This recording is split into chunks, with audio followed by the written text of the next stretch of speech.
Iniutos ng Muntinlupa RTC Branch 205 na tanggalin sa lahat ng platform ang teaser video ng pelikulang The Rapists of Pepsi Paloma. Bahagyang kinatigan ng korte ang petisyon para sa writ of habeas data ng aktor at TV host na si Vic Soto, laban sa direktor na si Daryl Yap.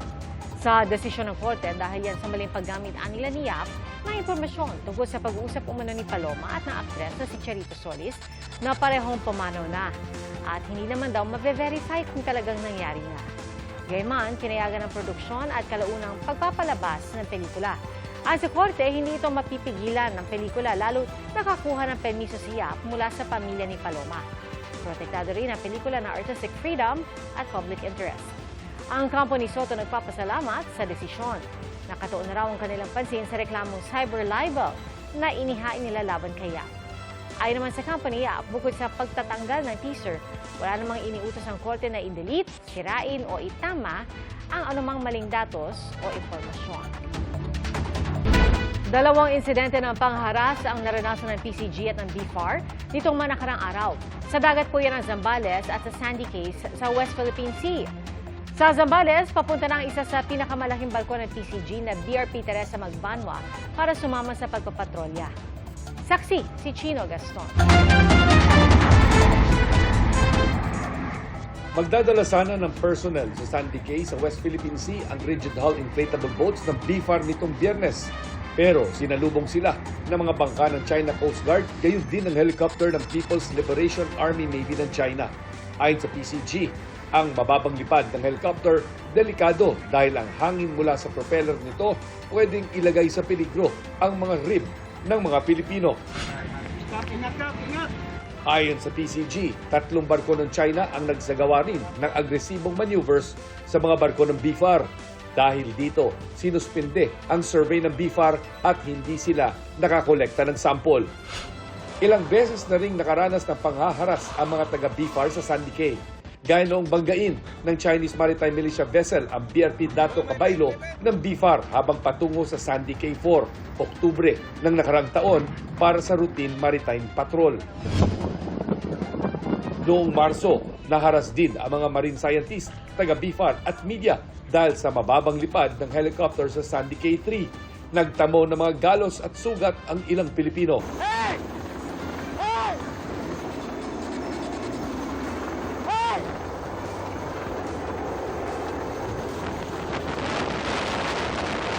Hey!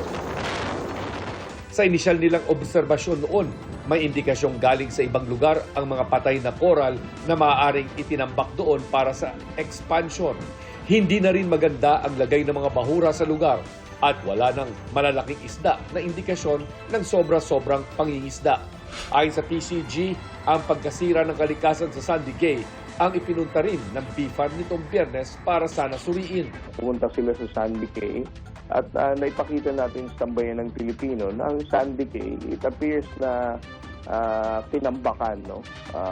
And may mga dead corals. We don't have evidence yet who's dumping. We're getting sand samples to have it studied sa laboratory for us to really understand whether it is natural occurrence or there's a human intervention.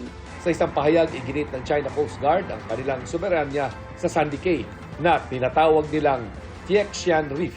Kaya raw nila itinaboy ang mga Pilipino.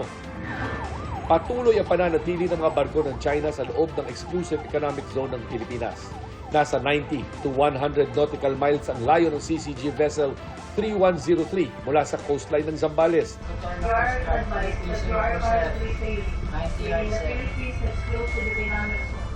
Kita rin ang CCG 3304 na tila supporting vessel umano ng 3103. Namataan din ng CCG Vessels 5901 ang tinaguriang monster ship.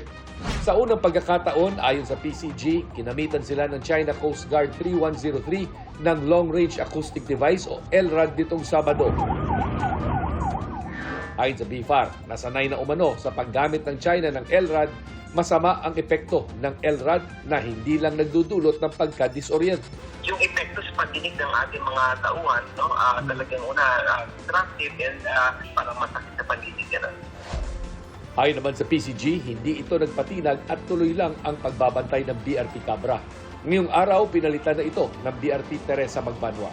Yung pinakamalaking barko natin, ito yung BRP Teresa Magbanwa to continue itong pagmumonitor natin and pag-pushback natin dito sa China Coast Guard 3103. Sinabi ng Chinese Embassy na sa ginawa nilang verifikasyon, wala umanong LRAD ang mga barko ng China Coast Guard.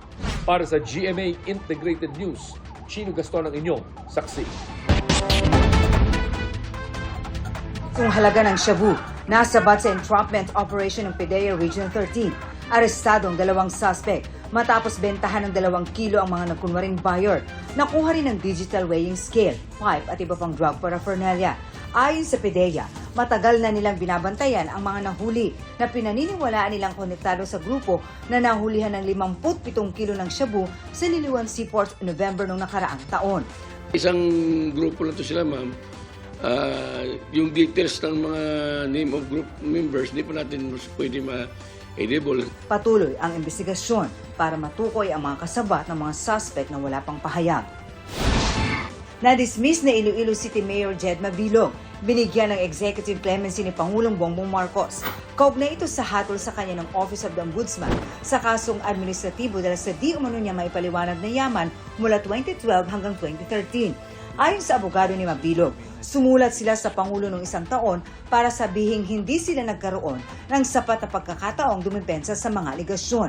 Nagpasalamat si Mabilog sa Pangulo sa natanggap na executive clemency na patunay daw na sa kabila ng mali at mapanglinlang ng mga kaso ay nananaig ang katarungan sa bansa. Pero ayon sa dating Chief Presidential Legal Counsel ng Administrasyong Duterte na si Attorney Salvador Panelo, malinaw na gantimpala ang pardon na binigay kay Mabilog para sa pag-atake at paninira kay dating Pangulong Duterte.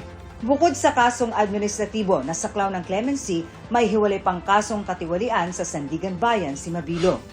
Para sa GMA Integrated News, Marisol Abduraman, ang inyong saksi. Welcome daw para sa International Criminal Court o ICC ang pagkikipagtulungan ng Pilipinas sa investigasyon nito kaugnay sa drug war na administrasyon ni dating Pangulong Rodrigo Duterte. Kasunod po ito na pahayag ni Justice Secretary Jesus Crispin Remulla na may mga labas-masok na kinatawa ng ICC sa bansa at may mga namamagitan para makapag-usap sila at ng ICC. Umaasa raw ang ICC na magkakaroon ng mas malalim pang pakikipag-ugnayan o pakikipag-usap sa mga stakeholder kabilang ang mga otoridad. Tumanggi sila magbigay ng detalye kaugnay ng mismong investigasyon. Nauna nang sinabi ng Malacanang na hindi nagbago ang paninindigan ng Pilipinas kaugnay sa pagtiwalag sa Rome Statute o ang tratado na bumubuo sa ICC. Pero miyembro pa rin ng Interpol ang Pilipinas kaya kapag idinaan sa Interpol ang hakbang, hindi ito basta-basta babaliwalain. Patuloy ang pakikiramay at pagbibigay-pugay para sa yumaong veteran actress at Philippine movie icon na si Gloria Romero. Kabilang sa mga nagtungo sa ikalawang araw ng burol, si Barbie Forteza na nakasama si Romero sa Kapuso series na Meant to Be. Naroon din si Star for All Seasons Vilma Santos. Dumalaw din ang iba pang kasamahan sa showbiz. Nagpabot din ng pakikiramay si Pangulong Bongbong Marcos na kinilala si Romero bilang isa sa Philippine cinema's great icons. Bukas sa huling araw ng burol, magkakaroon muli ng public viewing mula alas 9 ng umaga hanggang 1 ng hapon. At sa Miyerkules naman, ikakremate ang labi ng yumaong aktres. Mga kapuso, maging una sa saksi. Mag-subscribe sa GMA Integrated News sa YouTube para sa iba't ibang balita.